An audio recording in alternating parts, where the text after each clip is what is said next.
വീട്ടുപകരണങ്ങൾ വിൽക്കുകയും കൺസ്ട്രക്ഷൻ ജോലികൾ ചെയ്തു കൊടുക്കുകയും ചെയ്യുന്ന ഒരു പോളിഷ് കമ്പനി 5 മാസം കൊണ്ട് ചൈനയിൽ ഒരു വീട് പണിതു. പക്ഷേ പണിത വീട് തലതിരിഞ്ഞാണെന്ന് മാത്രം.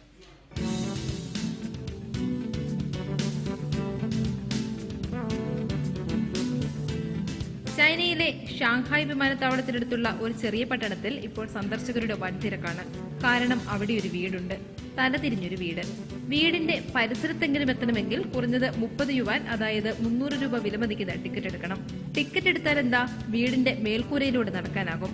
മേൽക്കൂരയിലൂടെ നടന്ന് മുകളിലേക്ക് നോക്കിയാൽ തലയ്ക്ക് മുകളിൽ തലകീഴായി തൂങ്ങിക്കിടക്കുന്ന വീട്ടുപകരണങ്ങൾ കാണാം. പക്ഷേ ഡൈനിങ് ടേബിളോ സോഫയോ കസേരകളോ ഒന്നും തലയിലേക്ക് വീഴുമെന്ന് പേടി വേണ്ട. വീടിന്റെ മുകൾ ഭാഗത്ത് ഈ ഉപകരണങ്ങൾ കൃത്യമായി ഉറപ്പിച്ചിട്ടുണ്ട്. ഡൈനിങ് ടേബിളുകളിൽ ഇരിക്കുന്ന സ്പൂണുകൾ പോലും താഴേക്ക് വീഴില്ല. ഡൈനിങ് റൂമും ലിവിംഗ് റൂമും മാത്രമല്ല, ബാത്റൂം പോലും ഈ വീട്ടിൽ തലതിരിഞ്ഞതാണ്. എത്ര പണം മുടക്കിയാലും ഈ തലതിരിഞ്ഞ വീട്ടിലെത്തുന്നത് നഷ്ടമാവില്ലെന്നാണ് സന്ദർശകർ പറയുന്നത്. 但我觉得真正引起我头晕的原因，只是因为地板是斜的，所以会稍微头晕。这个我踩在房顶上，还有这个屋子还是倒过来的。പോളിഷ് കമ്പനിയുടെ ചിലവിൽ ഒരു പോളിഷ് ഡിസൈനർ പണിത ഈ തലതിരിഞ്ഞ വീട് ഏപ്രിൽ 25-നാണ് വിനോദസഞ്ചാരികൾക്കായി തുറന്നുകൊടുത്തത്.